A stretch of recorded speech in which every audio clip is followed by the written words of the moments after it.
ఇక రుణమాఫీపై ఆందోళన చెందుతున్నారు రైతులు.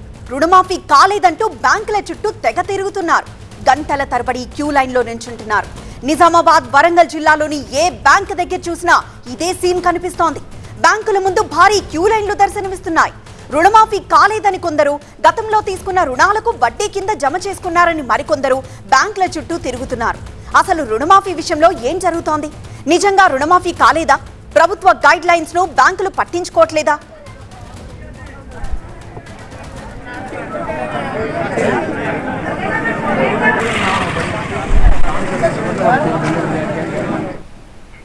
మరింత సమాచారం మా ప్రతినిధి దివాకర్ అందిస్తారు. దివాకర్, నిజామాబాద్, వరంగల్ రైతుల విషయంలో ఏం జరుగుతుంది? ఎందుకు అంత పెద్ద పెద్ద క్యూ లైన్లు కనిపిస్తున్నాయి బ్యాంకుల ముందు? నిజంగా రుణమాఫీ కాలేదా, లేకపోతే వడ్డీ కింద జమేసుకున్నారా?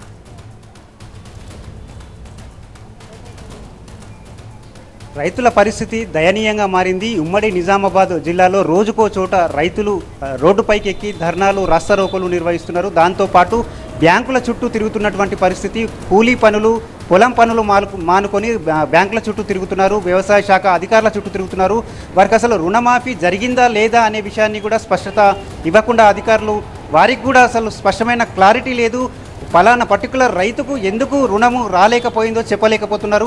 కొంతమందికి ఆధార్లో పేర్లు తప్పిదాలు అంటున్నారు. మరి కొంతమందికి రేషన్ కార్డులో ఇద్దరు భార్యాభర్తల పేర్లు ఒకటే రేషన్ కార్డు ఉండడం వల్ల రాలేదంటున్నారు.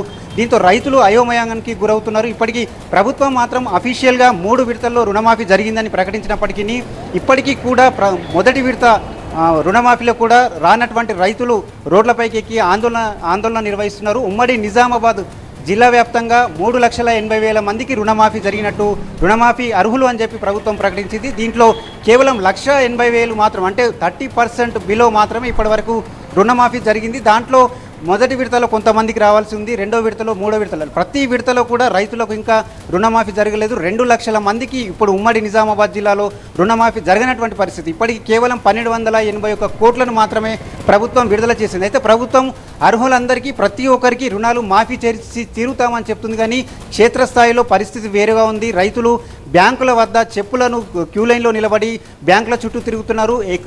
అగ్రికల్చర్ అసిస్టెంట్ ఆఫీసర్ల దగ్గరికి, ఏఈఓల దగ్గరికి, అగ్రికల్చర్ ఆఫీస్ దగ్గరికి, జిల్లా కలెక్టరేట్కు వస్తున్నారు. అధికారులు మాత్రం ఒక టోల్ ఫ్రీ నెంబర్ని ఏర్పాటు చేస్తారు. రైతులు ఎందుకు తమకు రుణం మాఫీ కాలేదో తెలుసుకునేందుకు ఒక నోడల్ ఆఫీస్ని కేటాయించి టోల్ ఫ్రీ నెంబర్ని ఏర్పాటు చేస్తారు. ఆ నెంబర్ మాత్రం ఇప్పటికి కూడా పనిచేస్తలేదు. లైవ్లో మనము ట్రై చేసినా కానీ ఆ నెంబర్ స్విచ్ ఆఫ్ వస్తున్నటువంటి పరిస్థితి. దీంతో రైతులు ఎక్కడికక్కడ మండలాల వ్యవసాయ అధికారుల శాఖ చుట్టూ తిరుగుతున్నారు, బ్యాంకర్ల చుట్టూ తిరుగుతున్నారు. మనం ఉన్నటువంటి బ్యాంకు ఇప్పటి వరకు కూడా ఇక్కడ భారీ క్యూ లైన్లో రైతులు నిల్చున్నారు. అంటే 2 లక్షలకు పైగా ఉన్నటువంటి అమౌంట్ కడితే రుణమాఫీ వస్తుందేమో అనే ఆశతోని బ్యాంకుల దగ్గరికి కూడా వస్తున్నటువంటి పరిస్థితి ఉంది. మరికొంతమంది వడ్డీ కడితే రుణము మాఫీ అవుతుందో అని ఆశతోని వస్తున్నటువంటి పరిస్థితి ఉంది.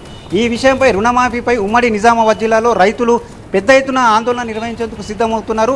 మొత్తం రైతులంతా కూడా పార్టీలకు అతీతంగా ఏకమై ఐక్య వేదికగా ఏర్పాటు అయి వాళ్ళు ఒక భారీ ధర్నాకు పిలుపునిచ్చారు. మహాధర్నా ఈ నెల 24న మహాధర్నా జాతీయ రహదారి దిగ్బంధం చేయాలని వారు నిర్ణయించుకోవడం జరిగింది. ఇదొక ఎర్రజొన్న ఉద్యమంలాగా మారే అవకాశం కూడా కనిపిస్తుంది. గతంలో ఆర్మూర్లో ప్రారంభమైనటువంటి ఎర్రజొన్న ఉద్యమం రాష్ట్ర వ్యాప్తంగా ఎంత కలకలం రేపిందో, ప్రభుత్వం దిగి రావాల్సినటువంటి పరిస్థితి అప్పుడు ఏర్పడింది. సేమ్ ఇప్పుడు కూడా రుణమాఫీలో అదే జరిగే పరిస్థితి కనిపిస్తుంది. రైతులంతా ఏకమవుతున్నారు. క్షేత్రస్థాయిలో, గ్రామీణ స్థాయి నుంచి కూడా ప్రతి ఒక్కరు, ఇంటికి ఒకరు చొప్పున రైతులు ఈ మహాధర్నా కార్యక్రమానికి వెళ్లాలని నిర్ణయించుకున్నారు. ఆర్మూర్లో జాతీయ రహదారిపై ఈ కార్యక్రమాన్ని తలపెట్టడం జరిగింది. పార్టీలకు అతీతంగా రైతులంతా పెద్ద ఎత్తున తరలి రానున్నారు. రైతులు మాత్రం తాము ఖచ్చితంగా అర్హులకు రుణమాఫీ చేసి తీరాల్సిందే అని చెప్తున్నారు. ఇది ఇక్కడ ఉమ్మడి నిజామాబాద్ జిల్లా వ్యాప్తంగా రుణమాఫీకి సంబంధించిన పరిస్థితి.